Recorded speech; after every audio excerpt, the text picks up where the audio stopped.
তোমার মা নাই। ওই ছেলে বলতে লাগলো, না না হুজুর, আমার এই দুনিয়ার বুকে মা নাই।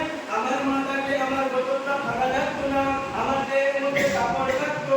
ওই ওই ছোট বাচ্চাটাকে মুফতি সাহেব জিজ্ঞাসা করতে লাগলো, ও বলো বলো বেটা, তোমার এই দুনিয়ার বুকে কেউ নাই কেউ নাই? ওই বাচ্চা তখন বলতে লাগলো, না না হুজুর, আমার এই দুনিয়ার বুকে, আমার এই পৃথিবীর বুকে আমার কেউ নাই। আত্মীয় স্বজন, বাবা ভাই বেড়ানোর আত্মীয় স্বজন কেউ নাই। ওই ছেলে তখন বলতে লাগলো মুফতি সাহেবকে, এ হুজুর, তো আপা জান, আমার এই দুনিয়ার বুকে কেউ নাই। ওই ছোট বাচ্চাটা বলতে লাগলেন যে আমার এই দুনিয়ার বুকে কেউ নাই। এই মুফতি সাহেব বললেন, ও ছোট বাচ্চা, ও আমার বেটা, চলো চলো আমার সঙ্গে বাংলাদেশে। কোথায়? ওই ছোট বাচ্চাটাকে, এখানে যে বাচ্চাটা মদিনার গুলিগুলিতে ঘুরিয়ে বেড়াতো, ওই বাচ্চাকে বলছেন মুফতি ইউনুস সাহেব, চলো আমার সঙ্গে বাংলাদেশে। ওই মুফতি সাহেব বলতে লাগলো, ও আমার বেটা, তোমার এই দুনিয়ার বুকে বাবা নাই, মা নাই, আত্মীয় স্বজন, ভাই বেড়ানোর কেউ নাই। ও আমার বাচ্চা, ও ছেলে আমার, তুমি আমার সঙ্গে চলো। তুমি আমার সঙ্গে গেলে আমি তোমার বাপ হয়ে যাব, আমার স্ত্রী তোমার মা হয়ে যাবে, আমার আব্বা তোমার দাদু হয়ে যাবে, আমার আম্মা তোমার দাদু হয়ে যাবে, আমার যে ছেলেটা কে আছে ওই ছেলেটা তোর ভাই হয়ে যাবে, আমার বেটি তোমার বোন হয়ে যাবে। চলো চলো ছেলে, ও আমার বেটা, চলো চলো এই মদিনা ছেড়ে আমার বাংলাদেশে চলো। স্যার কি বলছে?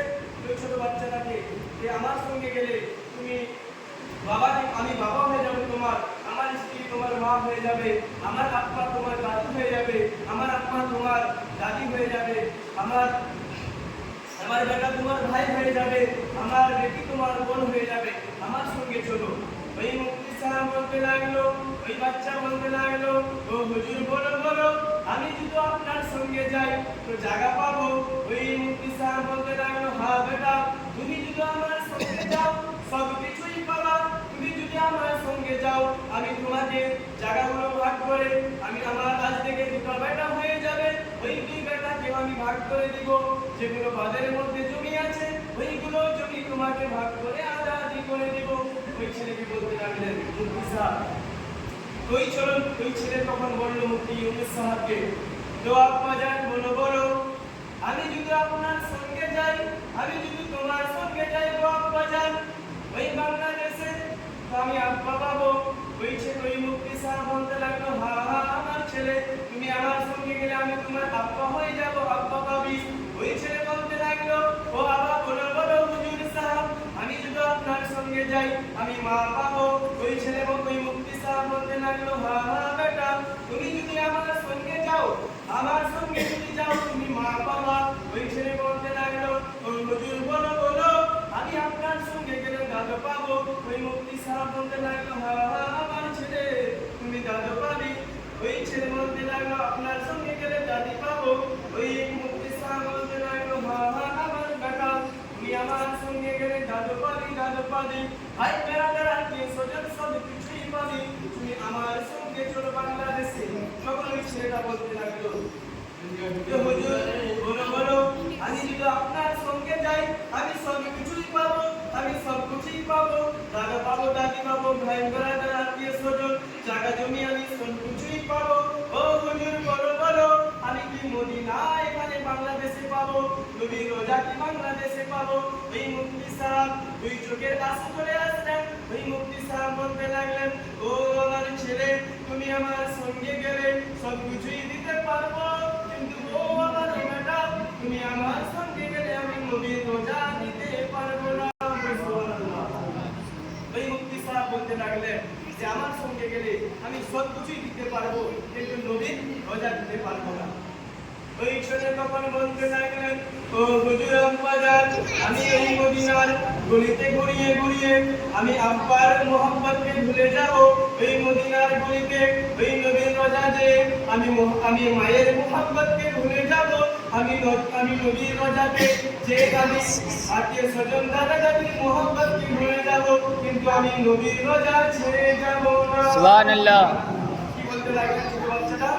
আমি মদিনাতে থেকে, নবীর রোজা থেকে আমি বাপ বেড়াদার আত্মীয় স্বজন, মা সবাই আমি মোহাম্মদকে ভুলিয়ে যাব ওই নবীর রোজা ছেড়ে, কিন্তু আমি শুধু আপনার সঙ্গে বাংলাদেশে যেতে পারবো না।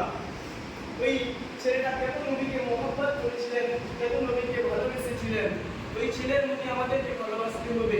কিন্তু আমরা এই প্রকার মুসলমান নদীকে এটাও তো জানি না, নদীকে এটাও তো বুঝি না, কিন্তু আমার আল্লাহ তাবারক ওয়া তাআলা বলছেন কুল ইন কুনতুম তুহিব্বুনাল্লাহ ফাত্তাবিউনি ইউহিব্বুকুমুল্লাহ, তোমরা যদি আমাকে খুশি করতে চাও, তোমরা যদি আমাকে রাজি করতে চাও, তো আমার আগে নবী মুস্তাফাকে রাজি করো।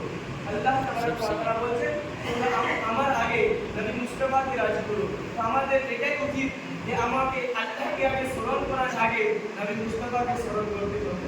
তার জন্য তো বলেছেন ওই মাদ্রাসা খুলে রেখেছেন, কিন্তু আল্লাহর ইবাদত করার আগে মাদ্রাসায় যে শিখতে হবে, আল্লাহকে রাজি করার আগে মাদ্রাসায় যে শিখতে হবে আমাদেরকে যে আল্লাহকে রাজি করা যায় কীরকম, আল্লাহর ইবাদত করা কীরকম যায়। কিন্তু আমরা মুসলমান কিন্তু নবী মুস্তাফাকে, নবীকে তো জানি না, নবী মুস্তাফাকে মোহাম্মদ করবো কীরকম, নবী মুস্তাফাকে ভালোবাসবো কীরকম।